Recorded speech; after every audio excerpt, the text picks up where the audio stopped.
Welcome inside Appalachia. I'm Mason Adams. This week, a West Virginia man shows his love for fishing by building exquisite, handmade fly rods and sharing his knowledge with others. So the casting motion is the same thing as throwing a baseball essentially. We spill the tea on a classic roadside attraction. I think that it's just pretty cool that we're the first and only people ever to get married in front of the world's largest teapot. And punk music photographer Chelse Warren takes us into the pit. I've had a lot of close calls, but day 2 of the floor is gone. I got tackled, like purposefully tackled. I saw it, and it was just so fast happening, I couldn't move. You'll hear these stories and more this week inside Appalachia.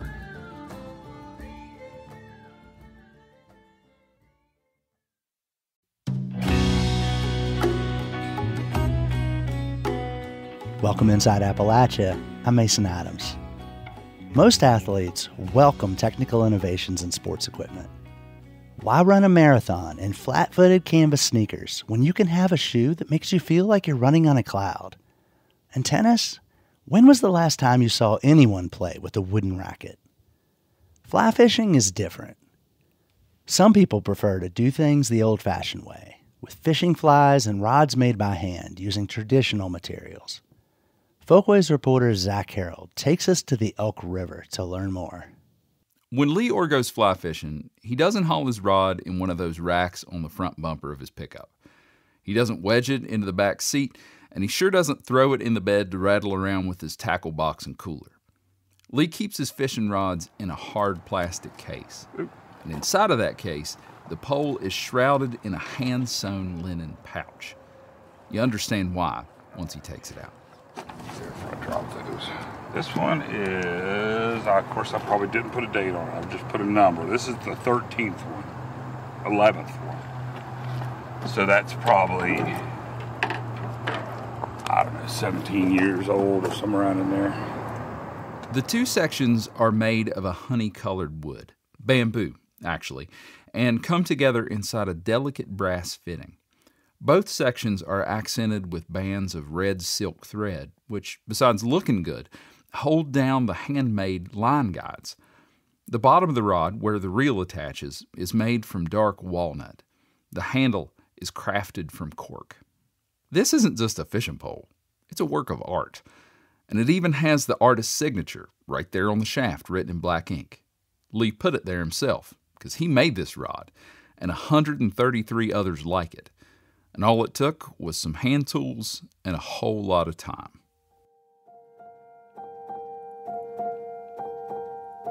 Lee discovered fly fishing as a kid. He grew up in West Virginia but spent each August in Montana, where his dad grew up. A couple guys came up this little creek, I think it's Little Bear Creek or something. It's up near the Wyoming border, or might actually be in Wyoming. And they just were catching fish one after the other. So I told my dad, it's like, I want to learn how to fly fish. He didn't take to bamboo fly rods quite as quickly. He tried a few of them, but found them heavy and unwieldy.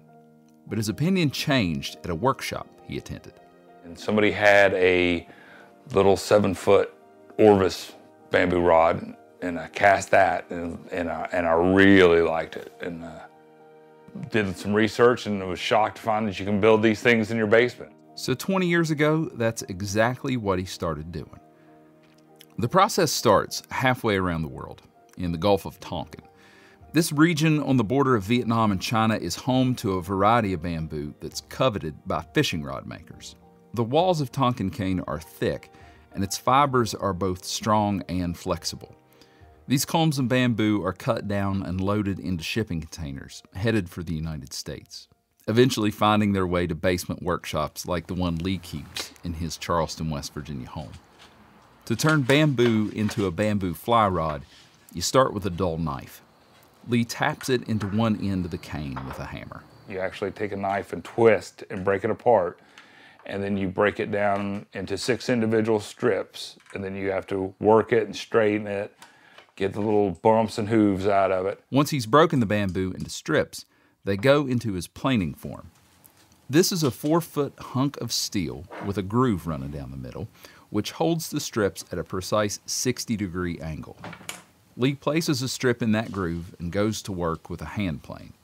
He makes pass after pass using smaller and smaller wood planes to shave off thin ribbons of bamboo. He keeps going until the top of the strip is flush with the top of the form. Then he repeats the process 5 more times. 3 strips for the tip section of the rod and 3 for the butt section. Then you wind up with 6 60-degree strips tapered that you then roll back up together and glue together. Lee also makes metal loops for the rod's line guides, which he ties on with silk thread. He makes the rod's reel seat by turning wood on a lathe. He stains and finishes the wood and shapes the handle from cork. There's still a couple pieces that I don't make, but eventually get to the point where I'd like to make it stem to stern, every bit of it myself. I gotta probably retire before I do that and get a little bit more equipment. At present, it takes Lee somewhere between 60 to 80 hours to complete a rod. He's working on rod number 135 right now, which means he spent the equivalent of a year of his life sitting at his workbench, planing and wrapping and gluing and shaping. And that's probably a conservative estimate. Some rods take longer than others, and the whole process took a lot longer when he was first starting out in the early 2000s. See, there weren't a whole lot of books on the subject, and certainly no YouTube tutorials. Lee got his introduction to the craft on an email listserv. For those of you who weren't on the internet back then, a listserv was like an email version of a group chat. Anytime Lee would have a question, he'd shoot out a message and someone would write back. Just a bunch of old cranky old guys, that's kind of the community, but they're really helpful about passing down information. But the community wasn't only generous with its knowledge. Remember those planing forms that Lee used to whittle down his bamboo strips? He inherited those from another rod maker who made the forms by filing them down by hand, a job that probably took hundreds of hours. And when Lee was making the tool he uses to twist wire into line guides, another maker stepped in to help. There was plans online, and I didn't have the things for it, and someone sent me all the stuff from it, all the brass hex rod and these set screws and just said, hey, well, next time somebody else needs something, you just kind of pay it forward kind of thing. So, and I've done that. Lee has paid it forward. As the community migrated off of that listserv and on the forums and Facebook groups, he's become one of the old guys of the group, though not quite as cranky as the ones who took him under their wing. I found an old chunk of American chestnut in an old house that had fallen down and got on that forum and say, hey, anybody wants American chestnut to make some reel seats out of, and wind up shipping that stuff all over to people that wanted it. Just say, give me the shipping and I'll send you the wood and stuff. So he says it's partly out of self-preservation. The more bamboo fly rod makers there are in the world, the more motivation there will be for folks to continue importing Tonkin cane from the other side of the planet. But talking to Lee, you get the sense that that isn't the only reason he wants to pass down what he knows. For one thing, he's just a natural-born teacher. When I tagged along as he fished the Elk River last fall, I told him I just wanted to observe, but he couldn't help himself.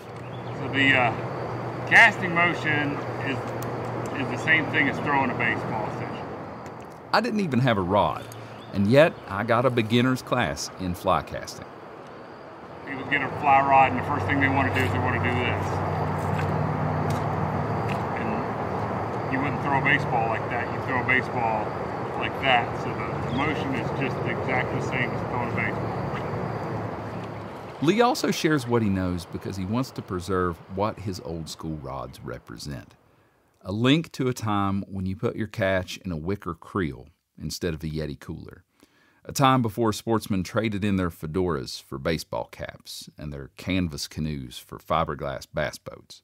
If I just wanted to go catch fish, I would go fish a carbon rod and I'd fish live bait and I would catch more fish. All that stuff is readily available at any well-stocked Walmart, and it's fairly cheap.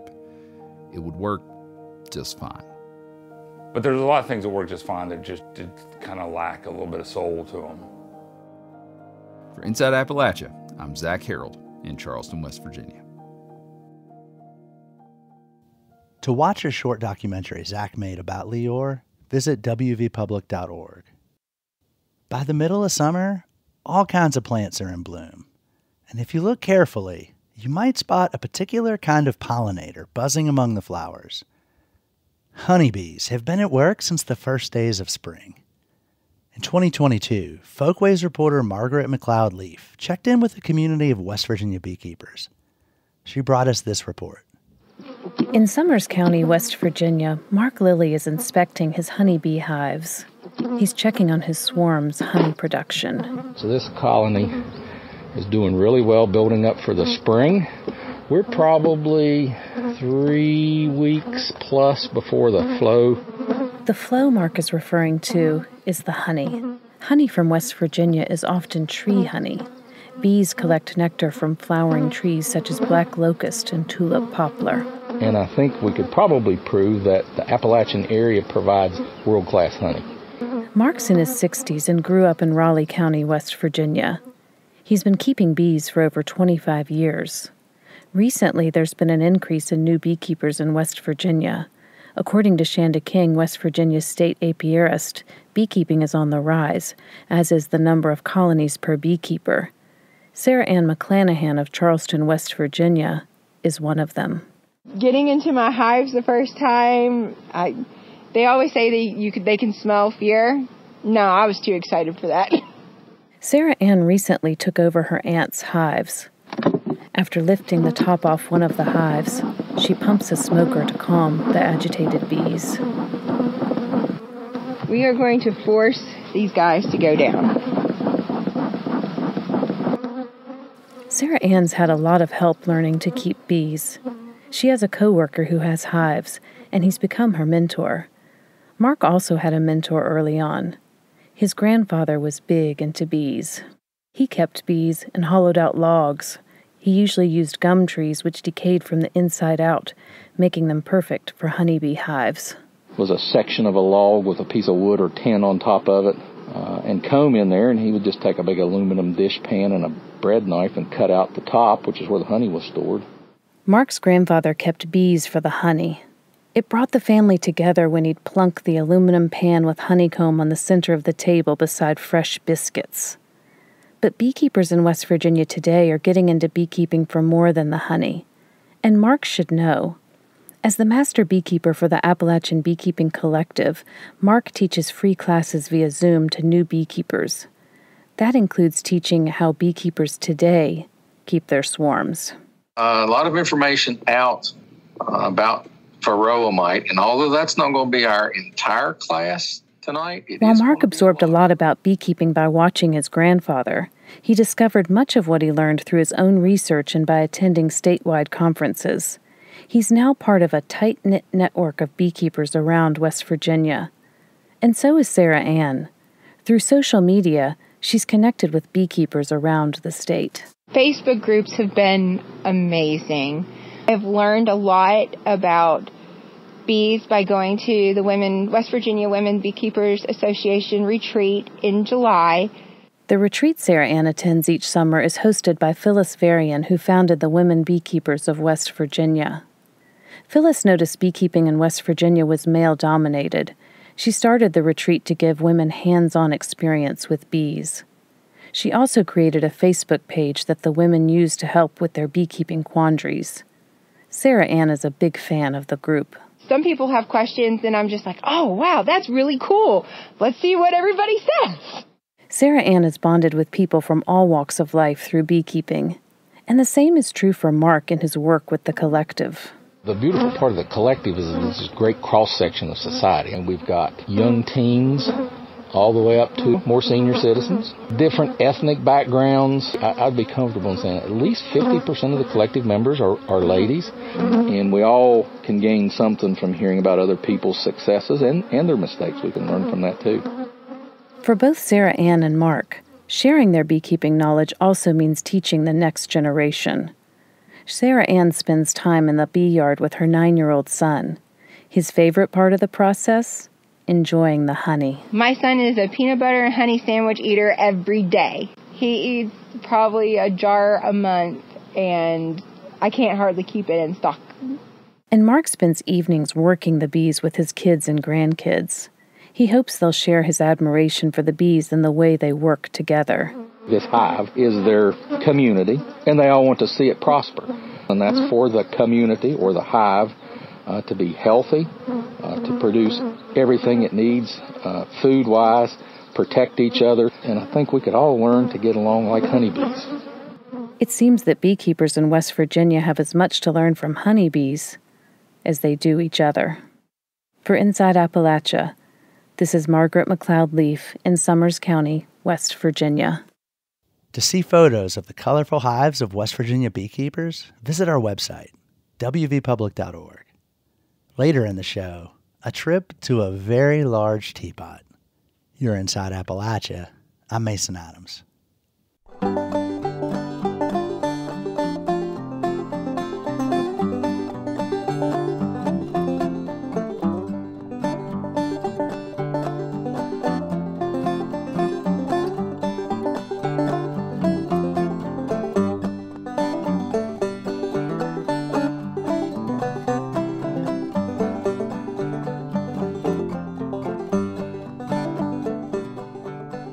Support for Inside Appalachia is provided by Concord University, focusing on students' futures.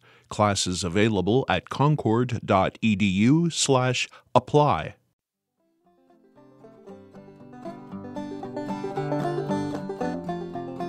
Gardner's, Pennsylvania has a food tradition that sounds like a bellyache to me. See, Gardner's is the halfway point on the Appalachian Trail. So thru hikers celebrate the milestone with something called the half-gallon challenge. That's right, a half-gallon of ice cream in one sitting. In this story from 2023, WITF's Rachel McDevitt takes us to the Pine Grove Furnace General Store to meet some of the challengers. Abiding by trail rules, we're only using the hikers' trail names for this story. The ice cream is here, and early. Gotta look at the ice cream. Look at it come by. You are the man. I'm gonna hold the door for you. The Hershey's ice cream delivery man is a celebrity to the hikers waiting on the porch of the general store. Inside, they jostle around the freezers. Lego man, wearing a camo bucket hat and a black kilt, picks out maple walnut. And here's some surprising stats from Angie Simons behind the counter. 3 minutes. Yeah, 3 minutes and 37 seconds. I'm gonna enjoy that. Did you catch that? On the 4th of July, a hiker known as Squirt wolfed down his half-gallon in 3 minutes and 37 seconds. I'll do the challenge, but I'm not killing myself. Outside on the porch, the New Hampshire native digs in. This is a big moment. Absolutely. Probably more the symbolism than the ice cream, to be honest, but... At a picnic table, Magic Falcon is sporting blue sunglasses and a backwards cap as he peels the lid off his tub. The smart one. Plain old vanilla. What makes that the smart choice? It goes down easier. I don't have to be chewing on anything. And basically becomes a milkshake at a certain point. A dark-haired woman with bright freckles who goes by Milkweed is mixing up a trailside creamsicle with vanilla ice cream and orange sherbet. And so I believe sherbet. I don't know if this is cheating, but the first ingredient is not cream. It's water. So you got to have a good flavor combo because it is just an exorbitant amount of food in one sitting to even attempt. Happy Feet, a wiry 24-year-old with big blue eyes, is nearing success, but feeling the effects. I felt better, honestly. I was feeling pretty ill after the first 1.5 quarts, but I just kind of sat down and smoked a couple cigarettes and I felt fine. Happy Feet says the challenge is a lot like the trail itself. Not bad, just a lot. It feels like a part of the trail. Like I wouldn't skip a 10-mile section. I wouldn't skip the half-gallon of ice cream. All the hikers are in a race of sorts to finish the trail before the last section closes in mid-October. On this warm day, they're also in a race to eat their ice cream before it becomes soup. Maple cream is dripping from Lego Man's bushy brown beard. Just so much easier as it melts. I have a great fondness for maple. One of my wonderful childhood memories is getting sap from trees. Young me would order maple walnut. Oh, no. My spoon just broke in half. There's no video of this. No video, but immortalized in radio. Young me would order maple walnut. Lego Man pauses, then grips his new, smaller spoon. I will persist. The ice cream gives the hikers a chance to stop and reflect on the ground they've covered and why they're still hiking. Here's Milkweed. I don't know, I guess a challenge. So I have a son, he is 8 years old, and I think the biggest thing I always got from adults as a kid was not what they would tell you, but the things that you saw them do. So the things that you saw them do that seemed extraordinary, like they were superheroes. I'd want him to be proud of me. I want to be proud of me. Lego Man has been writing Hike the Appalachian Trail on his list of personal goals every year for the last 14. This year, his job finally gave him the time off to try.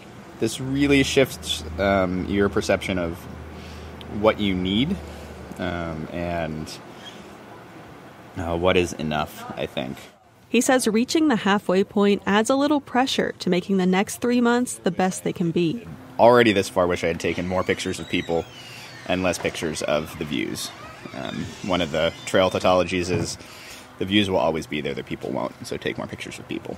Lego Man joins the other hikers hanging out on the general store's patio, where they're swapping stories from the woods and their lives back home. The trail is waiting for them, but right now, they're savoring the moment. In Pine Grove Furnace State Park, I'm Rachel McDevitt. Off trail, Lego Man goes by Alan Dwyer. Milkweed is known as Yvette Fernia. Happy Feet's name is Neil Postal. And Magic Falcon is Andrew Chang. Summer's the best time for ice cream and swimming in mountain creeks. But it's also a good time to take a road trip. Out on the roads of Appalachia, you'll never know what you'll see. Fireworks and fruit stands can pull motorists off the road, of course. But every once in a while, you pass something that makes you say, what was that? Like a gigantic basket towering over the edge of a town, or a lighthouse in the middle of the mountains. Last year, Inside Appalachia's Xander Alloy took a trip to Chester, West Virginia, to learn the story behind a classic roadside attraction there, a souvenir stand known as the world's largest teapot. If you drive west across the very tip of West Virginia's northern panhandle, right before Route 30 crosses the river into Ohio, you'll see what looks like a 14-foot tall red and white teapot.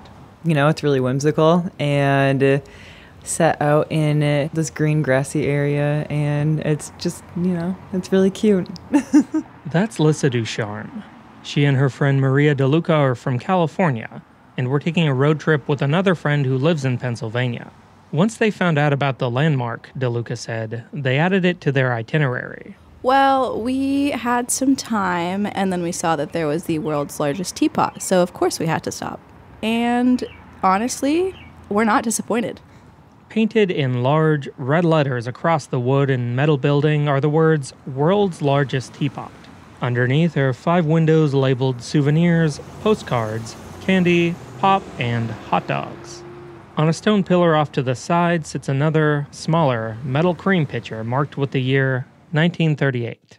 We're very proud of it. It's our great icon for the city. A lot of people come from all over the United States to see the teapot and are just fascinated.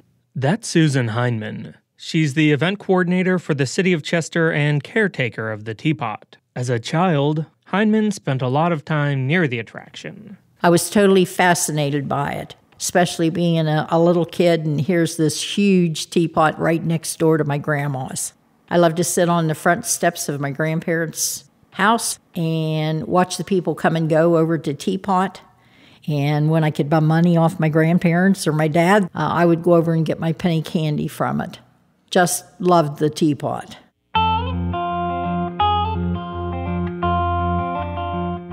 The teapot is a symbol of an area well known for its ceramics industry. Just down the road in Newell is the headquarters of the iconic Fiesta Tableware Company. Across the river, East Liverpool, Ohio once manufactured half of all dinnerware produced in the U.S. William Devon, also known as Babe, owned a pottery outlet on West Virginia State Route 2, which passes through Chester. The story goes that back in 1938, he bought a giant barrel-shaped advertisement for Hires root beer from Pennsylvania and had it hauled to the front of his store. It was cut in half, covered in sheet metal, and the handle, spout, and lid were added. The teapot served as a snack bar and souvenir stand, and to attract passing motorists to Devon's store. The smaller cream pitcher sat on the roof of the store itself. Throughout the decades, the store changed hands more than once, but apart from a couple of years during World War II, the teapot stayed open. Handmade worked there while she was in junior high in the 1960s. They had a artware building in the back, and I would go in there and dust the glassware. I got a hot dog and a root beer, or I got $1. But, she remembers, they sold more than just teacups to tourists. Underneath, the counters outside were like nude figurines and stuff, and a lot of the truck drivers would stop by there. They would buy cigarettes out of the teapot, and they would go buy one of these nude figurines to take wherever they were going. And of course, being young, I wasn't allowed in there. But being a teenager, I peeked.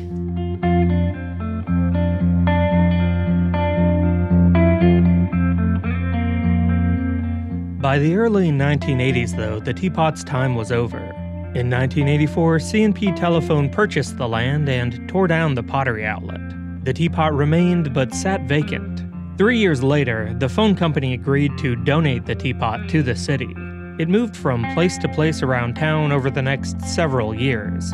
In 1990, it finally found its new home, a piece of land near the highway donated by the state. After a few false starts, the city of Chester and a group of volunteers completed its first full restoration later that year.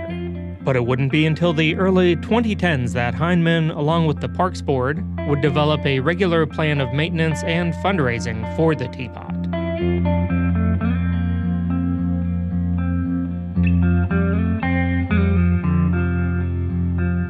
Today, the teapot's a well-known symbol of the area.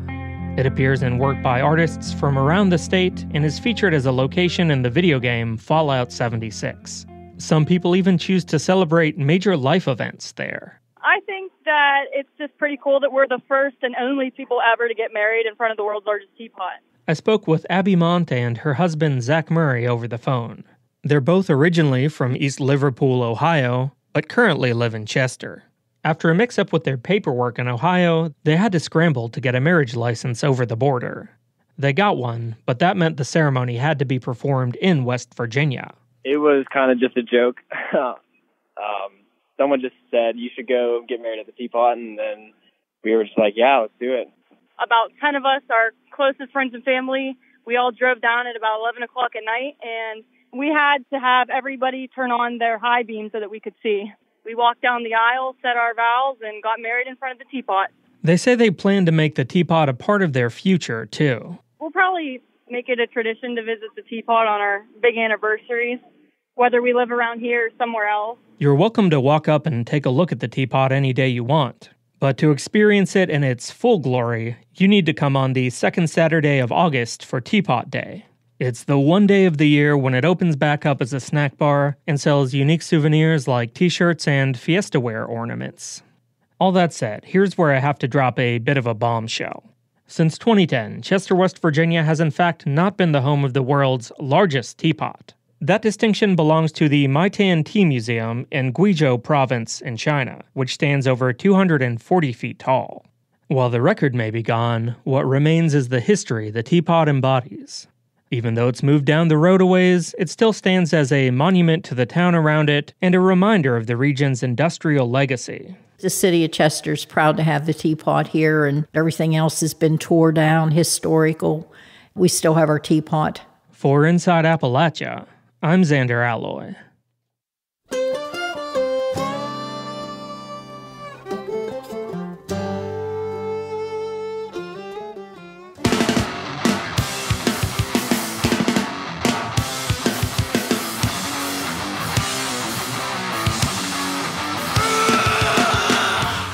This is Collective Action, a hardcore punk band based in Roanoke, Virginia.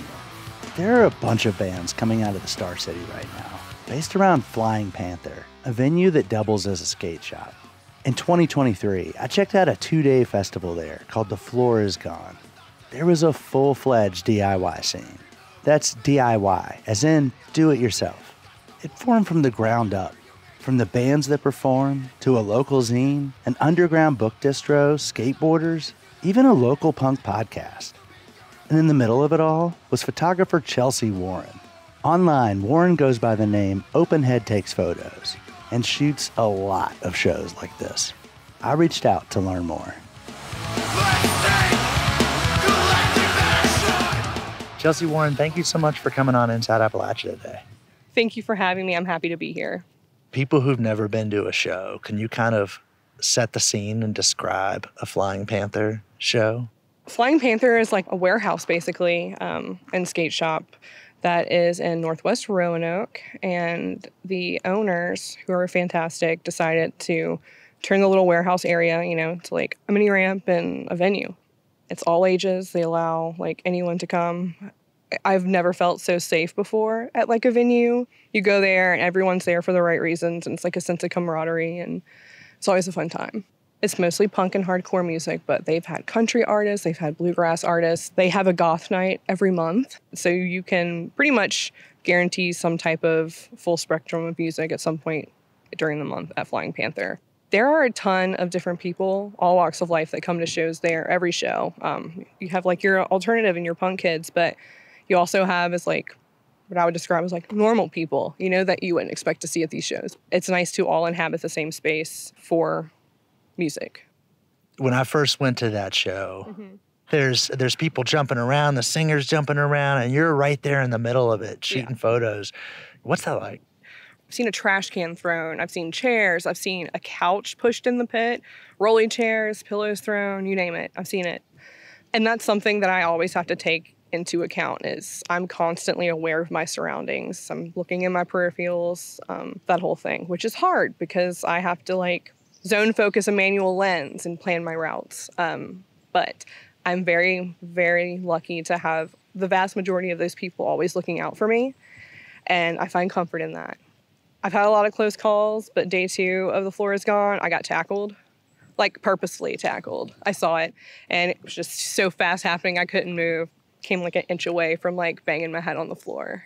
But my camera went up. It's fine. I'm fine. And I just got up and laughed it off because that's just like part of hardcore and punk. It's just something to expect. No justice accepted. Give up the act. It's clear that your time here is over. We know you are nothing but a thing. Don't come back.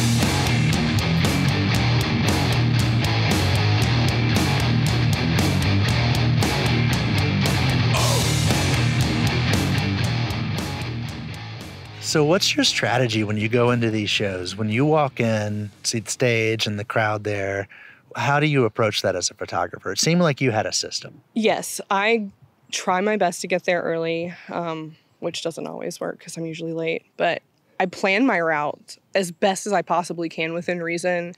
I try my best to like do one side and then the other side. I've had to like basically perfect taking a photo as I'm still walking right across the stage. I've gotten some of my best photos just from doing that. But like I mentioned before, the zone focusing thing, like, okay, I want to go there next. I need to focus my lens to that point. So when I get there, it's in focus and I can get the photos. Because it is like punk and hardcore, like you never know when someone's going to jump or do something else bizarre that you want to document. I try really, really hard to always get jumps. Because those are what, like, the people in the band, they want that of themselves, So I try to listen to, like, the music and try to map out, do I think they're going to jump? I may be right, like, once out of every 5 times that they might jump, but I still try my best to, like, get it no matter what. How did you get into this culture? My friend, probably like 6th grade, showed me a band on Napster. If that tells you my age or anything, which, spiraled to another band and then another band and just kind of snowballed after that. I would say I was around like 15 when I started going to DIY shows.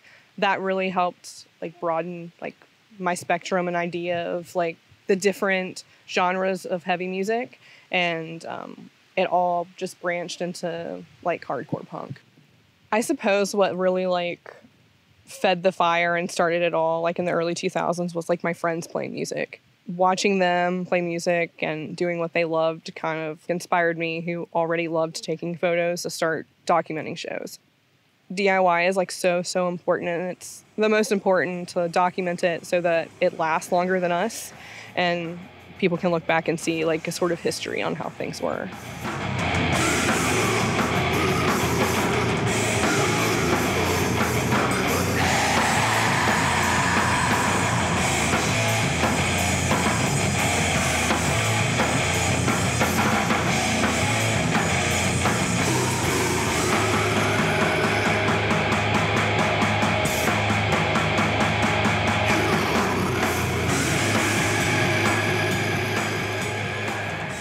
What keeps you in this? You talked about getting tackled at a show, and that's like a deal breaker for a lot of people. What keeps you coming back? What keeps you so engaged? It's just exciting. It's exhilarating.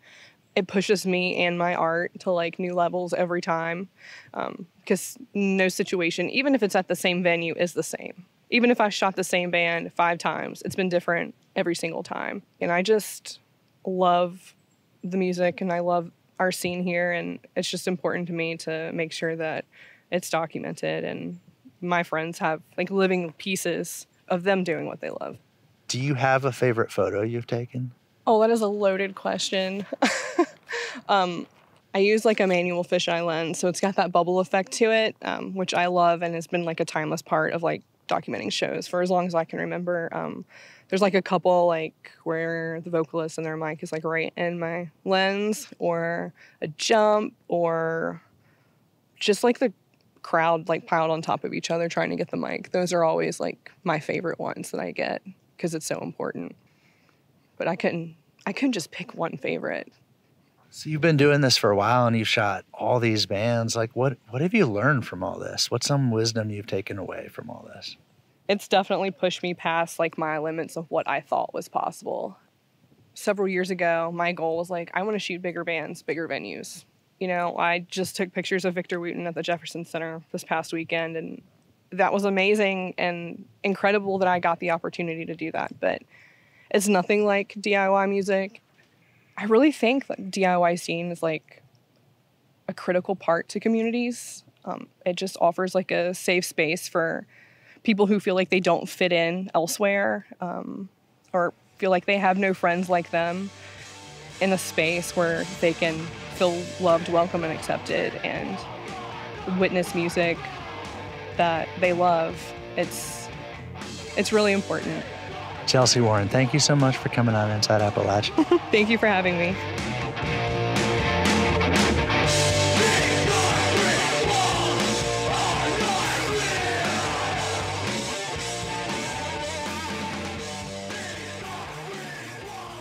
That was Chelse Warren, a Roanoke photographer who goes by the name Openhead Takes Photos.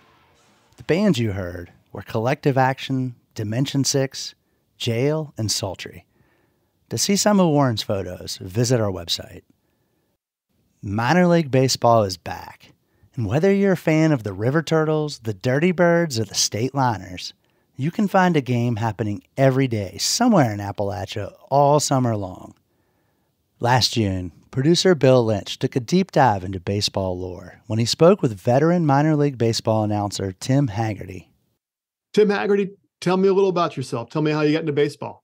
Well, I was fortunate that my high school had a cable access broadcast station at it. So I got to broadcast games when I was 16, 17, and knew this is what I wanted to pursue. I grew up in Massachusetts and was passionate about baseball, loved playing. I was the type of kid that even in Massachusetts, if you asked me to name 10 Kansas City Royals, I could do it. I knew the rosters. I knew the statistics. I was the type of kid that would read the box scores every day. And now in my job, that helps me actually, because a lot of those players that I was following as a fan, as a kid, have become coaches and scouts. Sometimes I'll be in a press box and somebody introduces themselves and I'll say, "Oh, you played for Cincinnati." And they sort of looked at me surprisingly. So I guess my childhood passion has helped me as an adult. Where did your career take you? Yeah, I targeted a college, Northern Vermont University, that had a really specific broadcast program. And what was great about that, it was in a rural area that I was able to broadcast games for a local AM station. And from there, First job was in Idaho Falls, Idaho, beautiful city. That's where the Royals AAA team is.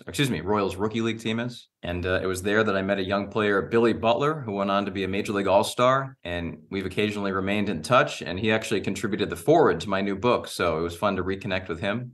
From there, went to Mobile, Alabama. And that's where I saw some ballparks in the region that your listeners are. I called games at Chattanooga, at Knoxville. Loved them both. What a beautiful area, East Tennessee. From there, went to Portland, Oregon, Tucson, Arizona, and now I'm in El Paso, Texas with the Padres AAA team.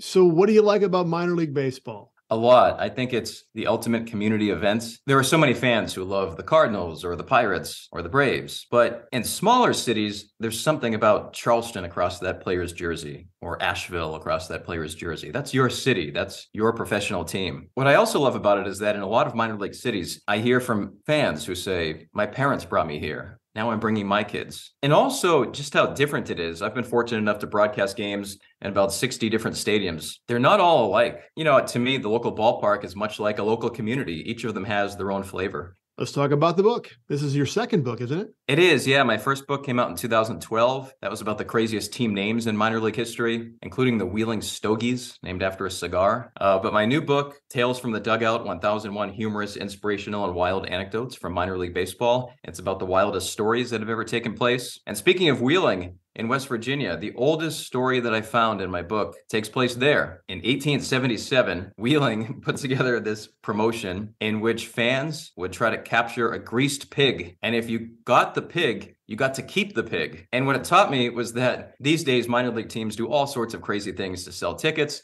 and to get media attention. That's not new. Wheeling was trying wild things in 1877.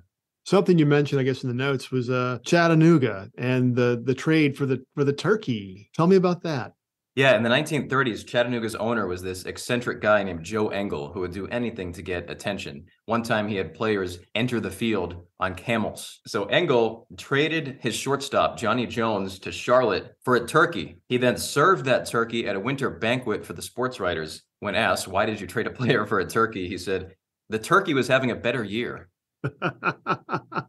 So the research on this, where did you find the stories? I've always loved baseball research, and there was a lot of different sources. The origin of this book, when researching something else back in 2012, I found this 1880s newspaper archive, and it talked about a Texas League game in Austin that got delayed when a wild bull ran on the field. I don't know about you, but when you see something like that, I want to know everything about this. The bull was kicking up dust, fans are shrieking, it knocked down a fence. And that taught me that hidden in newspaper archives are so many baseball stories that a lot of people don't know about. So newspaper archives was a big one. I went to the Baseball Hall of Fame Library in Cooperstown, which is a great resource. They have a lot of old baseball publications there. There was also the Spalding and Reach Guide. It was an annual publication that baseball fans devoured. It was really the only thing of its kind from the late 1800s through the early 1900s. And it would have a lot of statistics and rosters and basic stuff, but also would have these wild stories. So it was fun to flip through there. I think it was in one of those that I found a great story that I know you have listeners in Asheville, North Carolina. In 1916 there, they finished a 9-inning game in 31 minutes. Both teams had to catch a train, so they purposely agreed to play as fast as possible. So runners are purposely running, just keep on running until they get tagged out. Fielders are sprinting on and off the field. But the fans were upset about this because they paid full price and they're seeing this mockery of a game. So Asheville's owner, L.L. Jenkins, was so mad that he gave every fan a refund. So with 1,001 stories there, do you have one that's a favorite for you? Well, probably the one that took the most time to research. In 1978, there was a fly ball that disappeared. AA Bristol was at AA Jersey City in the Eastern League. I wasn't able to pinpoint the batter, but a Jersey City batter hit a high fly ball to right field, and it vanished. It didn't land on the field. It didn't go over the fence. It didn't land in the stands. And I know this sounds crazy, but I'm talking to players who were on the field at the time. I corresponded with somebody who was in the stands, and everybody sort of described it the same way, like just speechless. What happened to this ball? So the umpires got together. They understandably don't know what the rule is when a ball goes up and never comes down. So they gave the batter a double. Yeah, in tonight's game in Charleston or Bluefield, if a ball goes up and disappears, there's precedent. It's a double. The book is called Tales from the Dugout, 1001 Humorous, Inspirational, and Wild Anecdotes from Minor League Baseball. Tim, thanks a lot. Thank you, Bill. Haggerty's book is Tales from the Dugout, 1001 Humorous, Inspirational, and Wild Anecdotes from Minor League Baseball, from Cider Hill Press. Appalachia is full of offbeat places to spend a weekend. West Virginia Public Broadcasting's Randy Yohe and his wife Vicki took a trip to one such place, a small town on the Greenbrier River in Pocahontas County, West Virginia. Here's Randy's story from 2022. Between shoveling coal into the locomotive firebox or checking the water level to get up steam, Cass Railroad fireman Justin Gay says he enjoys his job most of the time. You get to meet people from all around the world. You got people from different countries, different states, neighboring states. Then you got times where it's difficult, where the coal don't burn too hot or it ain't. That's a cue to get back to work. The all-wheel drive Shea locomotive was designed for the roughest mountain duty under the worst possible conditions. The antique locomotives that tourists ride at the Cass Scenic Railroad State Park are among the few remaining anywhere. Gay says in its heyday a century ago, this railroad didn't stop and this lumber town was busy. This line here was the main line that went up the mountain. The track beside of us was the C&O, which went up to Durban, and then Durban connected it into western Maryland. They did a whole lot. They clear-cutted that whole mountain.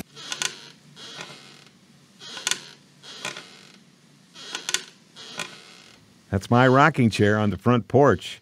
No lodge, cabins, or tent campground at a state park highlighted by a grand old train. My wife Vicki and I crossed one off our bucket list by staying in one of the 20 or so refurbished Cass Company houses, built in the early 1900s for the workers at the lumber mill and the machine shop. The company houses are great. They're the original structures. Of course, they've been fitted with modern amenities, shower, heat, air conditioning. But it's a nice experience to take a look back at the history of Cass, but yet be comfortable. You can do anything offered there in the community, the trail, biking, take a ride on the railroad, or you can just sit on the porch and relax and wave at your neighbors. My wife and I like hotels just fine, but we also enjoy staying in creative places that offer a new experience. We stayed in a tree house in the Virgin Islands, a wigwam off Route 66, a Castaway Caboose in West Virginia. Really wonderful experience. That's just to name a few.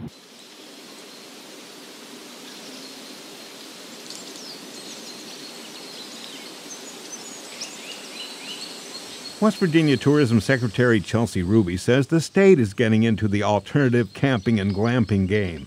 Ruby says tenter campsites sprouting up in state parks put visitors in the heart of nature.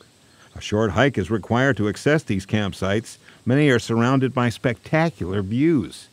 Tenter sites come equipped with a preset canvas tent on its own wooden deck platform, a queen-sized memory foam mattress, side tables, a propane tent heater, picnic table, fire ring, solar shower, and more. Ruby says advertising West Virginia's alternative lodgings in national tourism publications is drawing travelers to the Mountain State.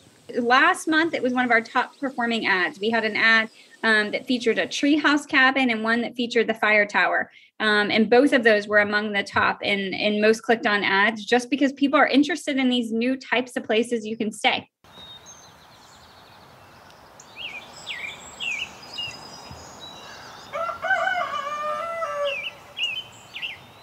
Our most recent glamping stay was at a farm and forest setting near Alderson, aptly named wvglampingdomes.com. Vicki found it by Googling West Virginia glamping. Yeah, it was nice. It was beside a stream. You could hear all the sounds of nature, and but yet, you were close by to the amenities most people want. Shower facility, kitchen, running water, even a hot tub. Very interesting. It was open partially to the outside so you could see the night sky, the trees, the woods. There's a river running right through the middle of it. It sits in 2 counties, and there's a walking bridge that's reminiscent of one of the bridges you might find in England or Paris. Tim and Angela Luce left their city jobs behind to establish West Virginia Glampingdomes.com in Greenbrier County. Tim says it was the pandemic that actually helped him gain his tourism niche. Rural destinations like ours were up about 300%. And so that showed me there was a demand from the consumer base for something like this. And so we opened and we booked up an entire year's worth of reservations in a week for our first dome. And so we rolled all of those reservations as cash flow into building the next ones. We wanted to focus on a connection with nature. So the giant window facing the stream, when you're stream front, we also have another dome we're building right now that's going to be a mountain view with a huge panoramic view. And then a thing that our guests really love is the skylight.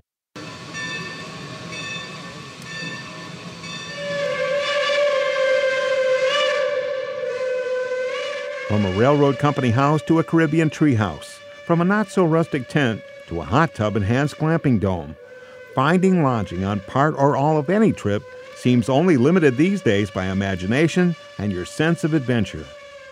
Thorny Mountain Fire Tower. I'm waiting on that. We are on the waiting list and hope to do that soon.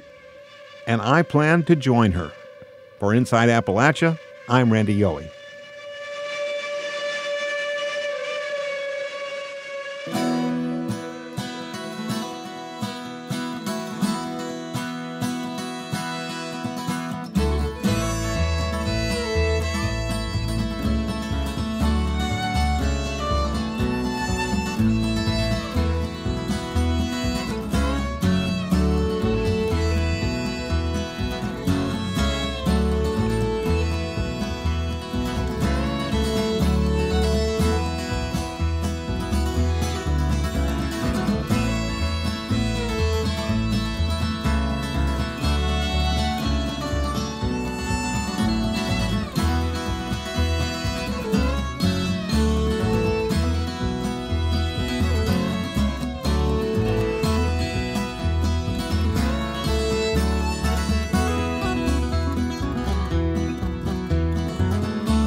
Till next time, thanks for joining us as we journey throughout Appalachia.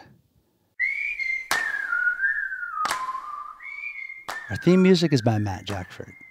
Other music this week was provided by Mary Hott, John Blissard, Town Mountain, and Sean Watkins. Bill Lynch is our producer. Xander Alloy is our associate producer. Our executive producer is Eric Douglas. Kelly Libby is our editor. Our audio mixer is Patrick Stevens. We had help this week from Folkways editor Chris Julin.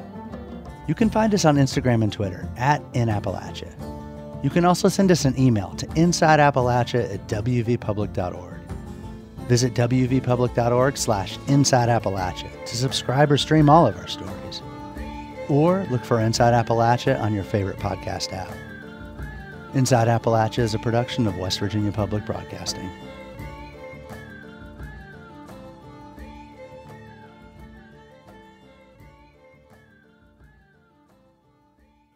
Support for Inside Appalachia is provided by Concord University, educating the people of our region and beyond for more than 150 years. More information at concord.edu.